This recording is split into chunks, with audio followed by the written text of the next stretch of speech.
Hello everyone, Anya Aubertin here with Smells Like Crayons. So today I'm going to be showing you guys salmon soap carvings, and this is in the style of Coast Salish Native Americans. So the Klallam tribe is also Coast Salish. It's part of the same group. So I thought we'd just show you about carving today. So before we hop right into the tutorial, first I'd like to share a video by The Creative Advantage featuring Roger Fernandes. So he's actually a local Native American artist, storyteller, and educator. So storytelling and carving are one of the many traditional art forms of the Native American people here. And at the end of the story, Roger will demonstrate how to practice the Coast Salish art style. And so you will get a chance to practice all of this style that he's showing you on our soap today. So let's get started. Go ahead and click on the link below to hear the story Salmon Boy by Roger Fernandes. Okay, and really quick, a quick reminder about soap. And I know that you all know this, soap in your eyes hurts. Okay, so we're working with concentrated soap here. It's gonna be all over your hands. Make sure you rinse your hands really well with warm water when we're done and clean off your desk, because you don't wanna be eating this. You know, your hands may feel clean, but there's definitely soap on there. Or if you are prone to like pulling hair out of your eyes or rubbing your eyes, don't do it, you know, when you're working with soap. So I'm sure you know that, but just trying to save some tears here. We're gonna be practicing our carving skills out of Ivory Soap. So you're gonna need a ruler, a pencil, paper clip, and a little brush. So the interesting thing about carving out things is that there's really no colors to work with. Like the only color in here is white.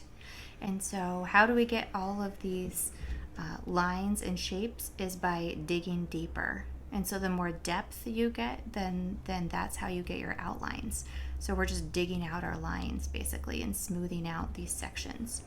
So I left my edges high just because it looked cool that way, and I wasn't able to leave this part high because I needed to get his fin in there. So you guys can you know, choose how you want to do it. If you want your edges low, but it does make a nice like negative space here to leave the edges high. So that is up to you. You want to start out with your bar of soap, and we want to get this completely clean. See, it says ivory on both sides. So go ahead and take your ruler and scrape it completely off.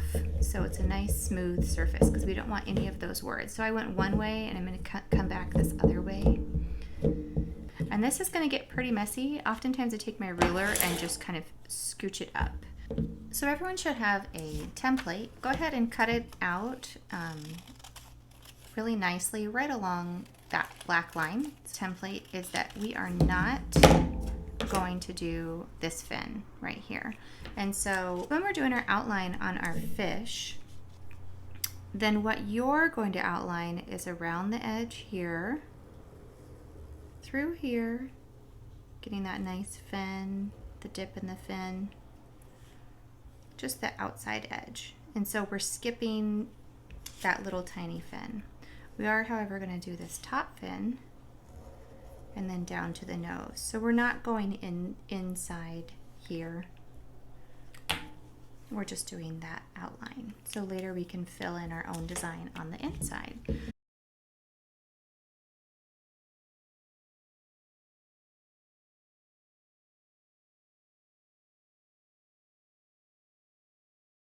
So keeping that in mind, get it nice and level. And what you want to do is always keep a hand on your stencil. So if you feel like you want to check and see how my hand stays there, and then the stencil won't move. So press it on there. With your pencil, go ahead and go back and forth, pressing fairly hard. You can feel it start to go down into the soap a little bit. And it, like I said, if you want to check, hold your hand there and then lift it up and say, okay, yeah, I can see that line. And just go ahead and do all the way around. So with the nose and with this fin up here, it may feel like you have to go like off on the side, and that's okay. That's probably better. Give yourself the more room, the better. And to check and make sure that you've got it all, looks pretty good. Okay. So now we want to darken our line up so we know what we're carving. And really try and keep, if anything, keep it, your outline on the outside. So like this gets pretty tiny right there. So where I want to dig out is on the outside of that tiny. If I go right on the line, then it'll make my fin too small, really small. So on the outside of our line. And if you get to a point where you think, well, I just can't see, you can use your hand, but it just kind of rolls into little balls, or use your paintbrush. But you could spend all day doing that because we're just going to make more. So just do the best you can here. Go ahead and go around twice just to make sure that it's a nice, easy, strong line to follow. So next, border thing, I would draw a line up here. And so we're actually going to be cutting out these little triangles. Here we'll cut out, in here.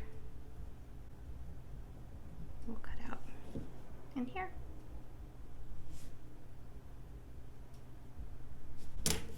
Then with your paper clip, I had mine opened up so I could dig out some stuff. One thing to consider is that when you're digging, this is pretty sharp, and so it might scratch your, like if you're digging really deep and you have it more closed, it could scratch. You want this to be really pretty and smooth. So maybe open it up further if you're going to have it open. So if you can think back to building a sandcastle, and you're trying to, like, or in the snow, if you're trying to make a tunnel under a bridge, that's kind of what you want to do when you're digging. So dig little small sections at a time, just in layers, and then go deeper and deeper. So I'm starting out with light pressure and then going deeper and deeper. And then that pressure, I'm not doing so much pressure towards the edge because I actually want to keep that edge there. So you could just turn your soap and then dig out. And this is going to make a nice negative space, this nice dark shadow. On mine, I made these deeper than these two because I wanted this to be more shadowy. And similar with making a tunnel, then you kind of press in under the fish a little bit to get that nice sharp line.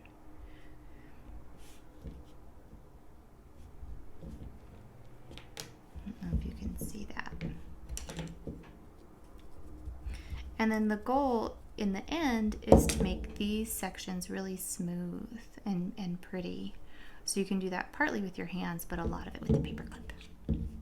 So I'm kind of pushing it in at an angle, being really careful not to accidentally touch the top. You can also dig with your pencil. I don't know if you can see, but I'm putting the line down and drawing with the pencil in there so we can see the fin. In the end, ideally we want this section inside there perfectly smooth, and then this top part smooth as well. But for now, I'm not going to worry about smoothing it out because we still have some more digging to do.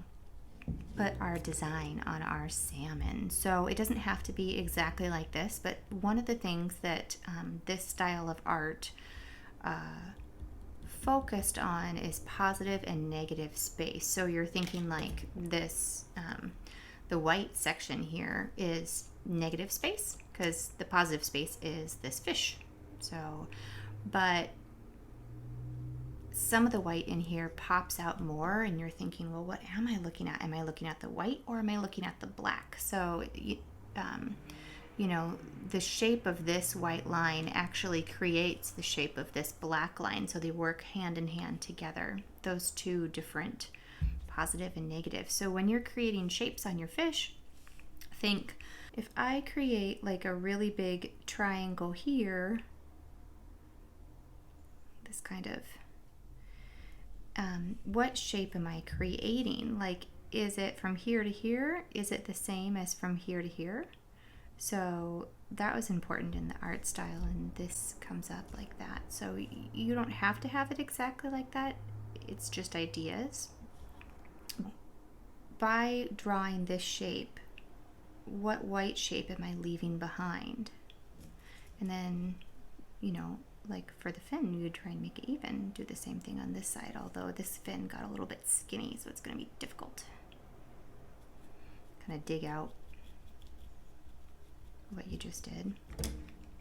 Just think of what are you leaving behind when you're drawing in the middle.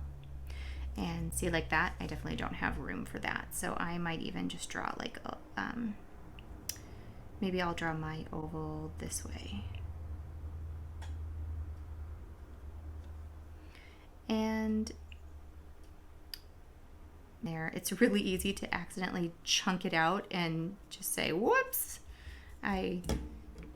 Like these ones I chunked out here into just completely black.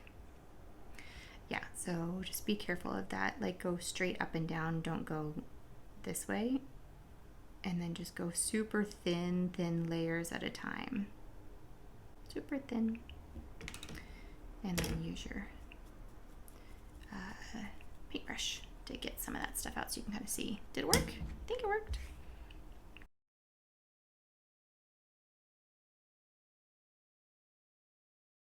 I think I liked my original one better, where the eye is closer to the front.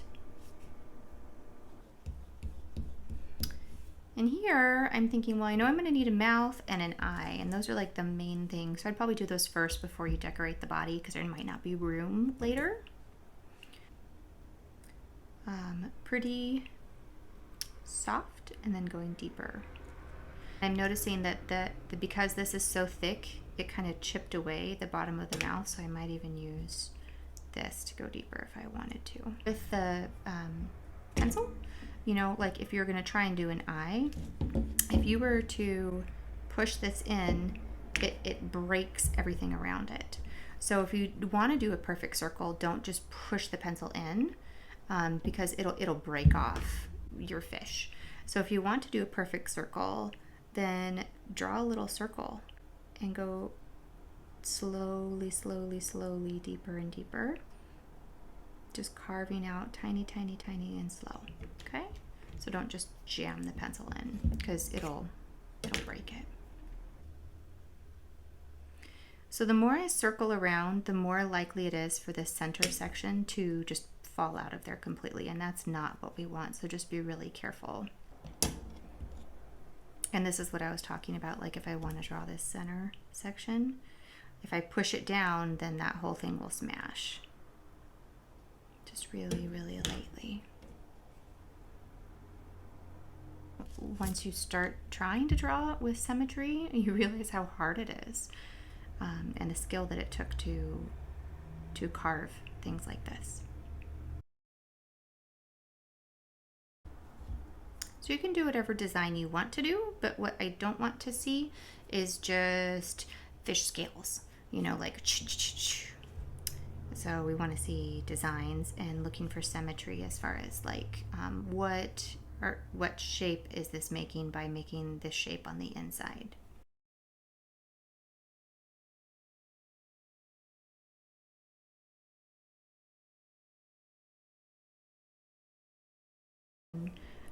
I was trying to do that water drop in a pond,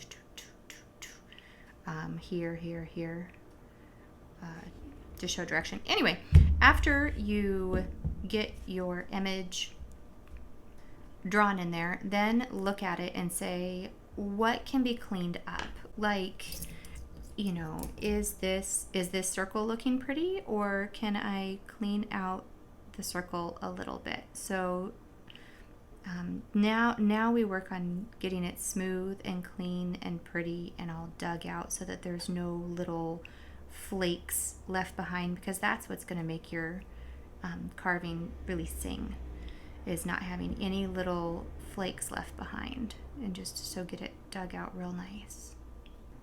So to do this, I'm dragging it in one direction always. So I'm working like left and always going right. So I'm dragging it this way, and then I'm taking it off with my thumb and finger. Drag and take off.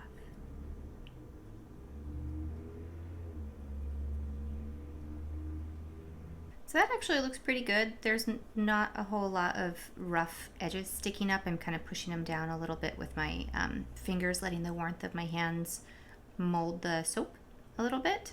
So yeah, that looks pretty good.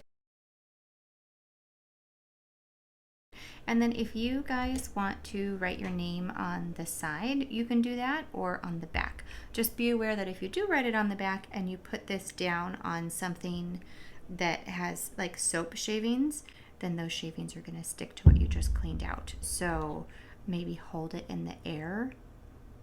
Yeah. Maybe hold it in the air to write it. And I find that it's easiest to write with a pencil, but that is up to you. Or maybe just do your initials if you have a long name.